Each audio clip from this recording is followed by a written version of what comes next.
A few years ago, Alfa Romeo made their glorious return back to America with two impressive products, the Giulia and the Stelvio. Today, I'm at the New York International Auto Show with their newest product. This is the 2023 Alfa Romeo Tonale. Let's take a first look.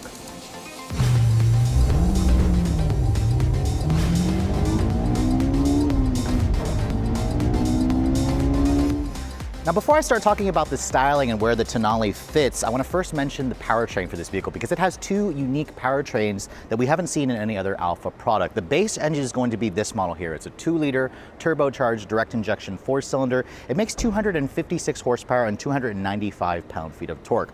All Tonales come standard with the company's all-wheel drive system, and it uses a 9-speed automatic transmission. Now, I don't have any fuel economy figures just yet. Obviously, that'll be coming at a later date. Alfa says this will go on sale in early 2023. Now, the interesting part about the Tonale is this is the first electrified ever Alfa. It's going to be also optional with a plug-in hybrid. That's right, this small little SUV will come as a plug-in hybrid, which will combine a 1.3-liter gasoline direct injection turbo 4-cylinder with an electric motor and a 15.5 kilowatt-hour battery pack. Alfa says that should be good for about 30 miles of all-electric range, and the combined power is a little bit more versus this powertrain at 272 horsepower. That vehicle will actually use a 6-speed automatic. So if you guys go for the regular gas engine, you'll get a 9-speed auto. The plug-in hybrid will use a 6-speed automatic, which is an interesting choice. I do like the fact that it's not a CVT, but remember, this is an Alfa Romeo, so driving is going to be what's important. So whenever I get a chance to actually drive this car, I'll be excited to drive both engines because remember, this competes with the subcompact SUV segment. But let me go ahead and close the hood.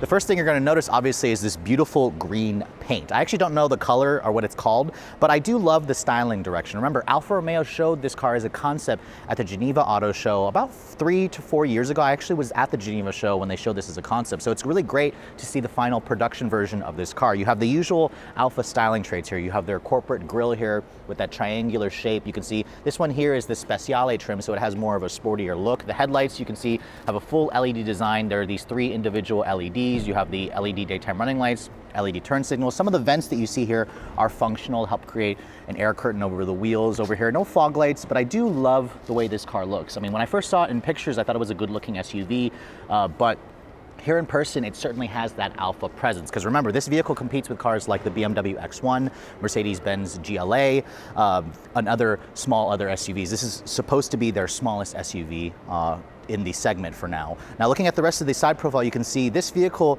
looks a little bit more like a hatchback from this angle, but in terms of the dimensions, at 178 inches long, this is about 6 inches shorter versus the Stelvio, which is currently the company's only SUV. Its wheelbase is around 104 inches long. This rides on a platform that's also shared with other Jeep and other FCA products or Stellantis products. You can see this particular one here, the Speciale, has these really attractive looking 20-inch wheels. You can see it's got the red painted dual piston caliper at the front over here with these large diameter brake rotors. I do think the wheel, well, with its silver finish, I'd prefer like a darker finish. I'm sure Alfa will offer different wheels. You can see it's an SUV, so you have some of the cladding over here, although I do like how Alfa tastefully paints it black instead, or kind of like a gray finish. There's a Speciale badge over here that's also black accented, which I think looks good.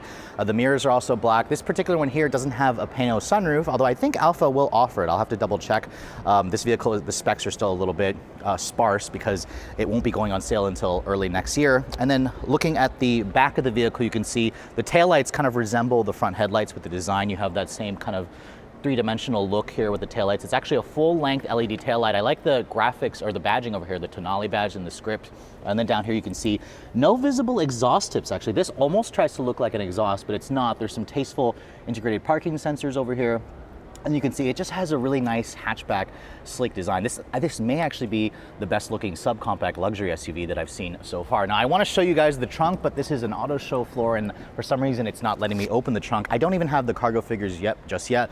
But remember, cars like the BMW X1, they're like around 20 cubic feet of space, so I imagine the Tonale will be somewhere around that range. So moving into the interior, I want to show you guys what the Tonale is like. Getting in here, first of all, you do kind of get that SUV seating position in here where the vehicle feels slightly raised up. I don't know the ground clearance figures just yet, but no, in this segment, it's not really that high. But looking at this interior, it certainly looks great. In fact, there are new screens in this vehicle. You have a 12.3-inch display in the instrument panel, a 10.3-inch display for the center stack. This is the newest displays that I've seen in an Alfa. I really like the way it's kind of laid out.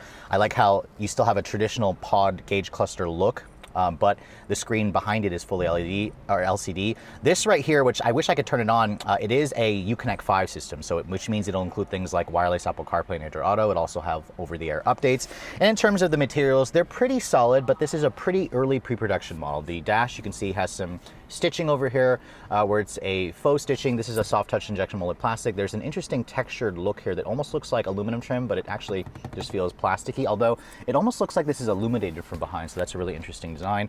Over the gauge hood, you can see this is a soft touch plastic. On the door panels, this right here feels like a really hard touch material, but again, I think this is an early pre-production model, so I'm not going to judge too harshly on the materials. I do like the Alfa steering wheel. It's got a flat bottom design. The start-stop button is over here on the actual wheel itself. You do have the company's latest driver assistance tech. This car will have lane keep assist. It'll have traffic assistance, adaptive cruise control. The steering wheel, you can see, is a manual tilt and telescoping. It offers a good amount of adjustability and range. The seats, they are power on my side and power on the passenger side. I believe it's a 6-way power here and an 8-way on the driver's side.